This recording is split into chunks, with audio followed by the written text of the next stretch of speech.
What is up, everybody? Brent Abel here, goldballhunting.com. That dude over there, the great Jeff Jacklich. And we got another episode today for our podcast, and we're going to continue to talk about the backhand volley. So hang in there with us to the very end because we got something very cool that we want to kind of rant about today. Yeah. So the big question is this: how are tennis players like us who never played in the tour, weren't incredible juniors, or maybe got a late start to the game, how do we consistently compete at our highest skill level without having to grind through endless hours of on-court practice time and still be in the hunt for victory match after match? That is the question, and Gold Ball Hunting gives you the answers by helping you eliminate your skill level range so that you build a strong foundation of confidence. My name is Brent Abel, and along with my biz partner Jeff Jacklich, welcome to Gold Ball Hunting. Well, guys, another episode of the Gold Ball Hunting podcast. Thank you for your continued support. Really appreciate it.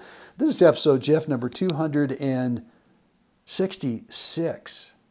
Wow.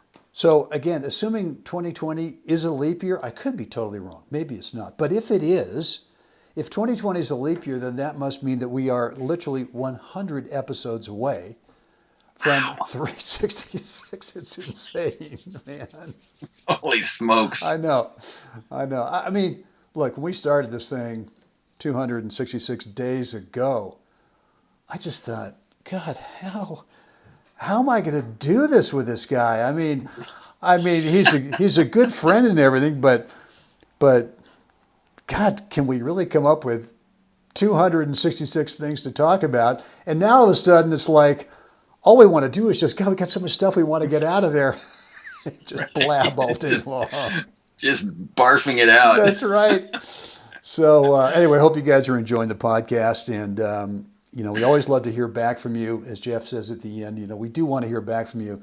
But it's true. I mean, the way that we know what to talk specifically about on these episodes is really off of your feedback. Mostly that we get from YouTube. Occasionally we get an email. But really, YouTube and Facebook are where we get the most comments that or questions about your game specifically, Right. So that we can really kind of dig in and try to help you guys the best way possible.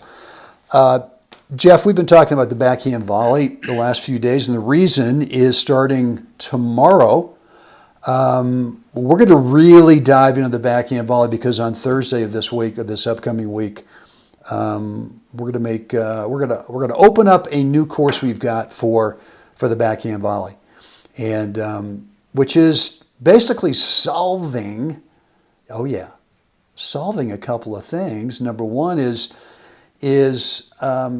really trying to get everyone organized in terms of posture and balance, so that Right. so that you can be accurate, consistently accurate. So that you can really start to get a little skid on the ball, make that ball stay low over there. And you're going to be able to inflict a little bit more pain when you get those quote-unquote offensive opportunities, whether it's singles or doubles. And I think that's kind of the two big problems we hear is, I'm just not consistent, I'm not accurate, and the ball just kind of sits up over there. I'm just not doing enough with it, if it goes in. So Right. we're going to help you guys turn that into a tool of nastiness, I think is going to. Ooh, I like that. A tool of nastiness. Yes. But until then, we've got a couple things we want to kind of, I guess, rant about. Yesterday, we were kind of ranting about the term punch. Okay. All right. Whatever. That never worked for me. I'm assuming I'm not the Lone Ranger on that one. But today we want to talk about what we've sort of been calling the extender. And The extender. the extender is, God, and I saw this on YouTube. I'm not going to name names, but I saw a guy teaching the volley on YouTube a couple days ago, and talking about the ready position, right? And the ready position, no question, is absolutely crucial to being quick in terms of recognizing a ball to your forehand volley side, a ball to your backhand, or maybe a ball right at you.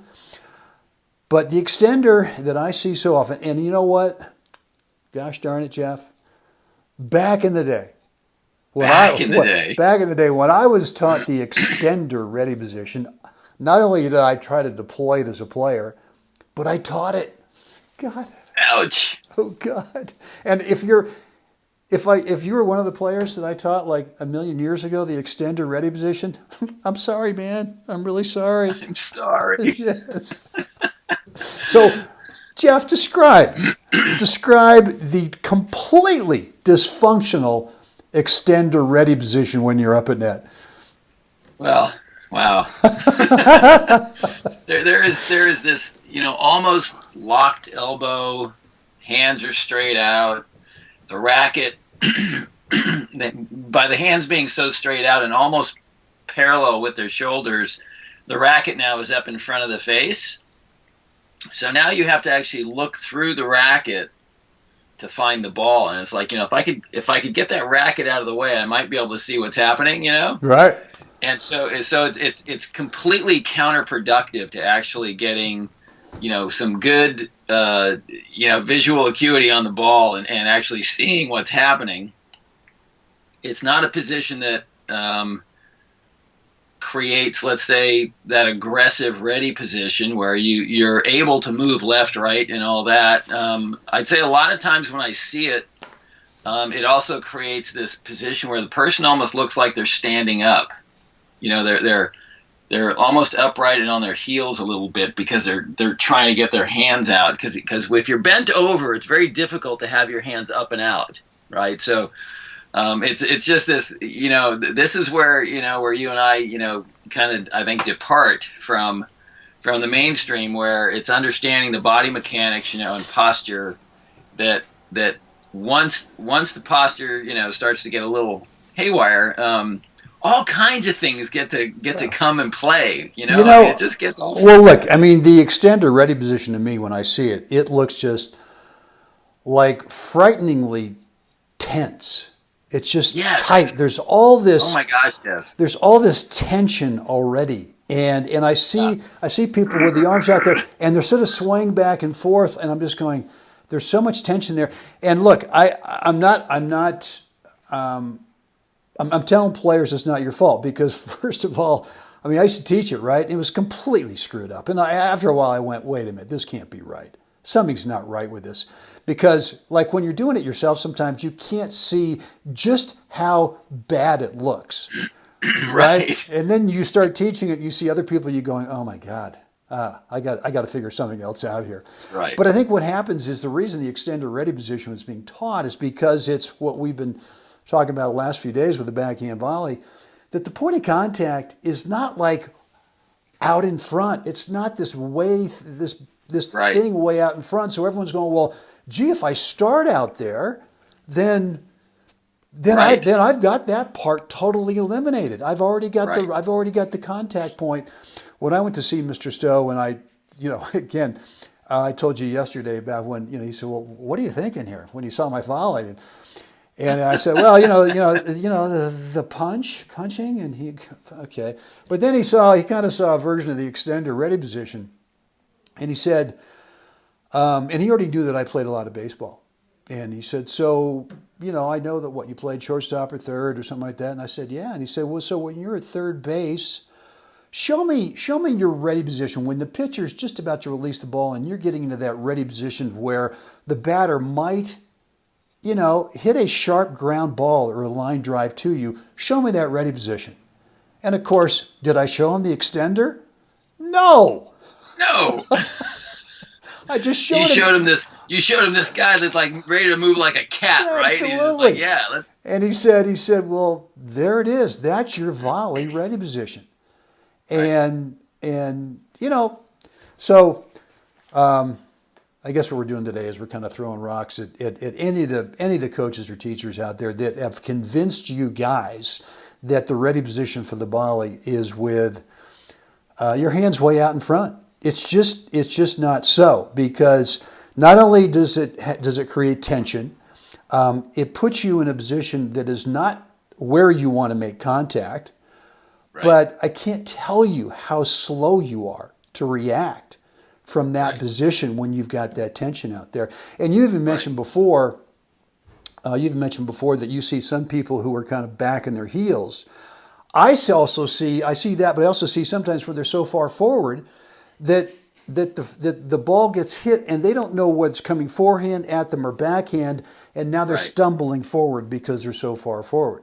Right. The commitment of the weight and everything is already, it's kind of like a free fall, and so there is no left, right. There's no control over their movement, left, right. And that's what we're trying to be, is we're trying to be in a position that allows us maybe a little bit of left, right. I don't know. Right. Well, and just think about it. If someone lobs you, are if your hands are out here, are you ready to athletically and quickly move back, have whatever you do, and play the overhead? My guess is no, you're not. No. So, all right, guys, look, kind of a short episode today. We're going to be working all week, this coming week, on the backhand volley. And the one thing, Jeff, that we got to convince these guys of is that it all starts with posture and balance. Yeah. And once we get you there, once we get you into the right posture, the right balance, as Jeff loves to say, the right framework, framework also applies to your ready position, right? It's the non-extender. It's the anti-extender. It's the whatever we want to call it. But this week we'll be working on it. So guys, be looking for emails from us this week.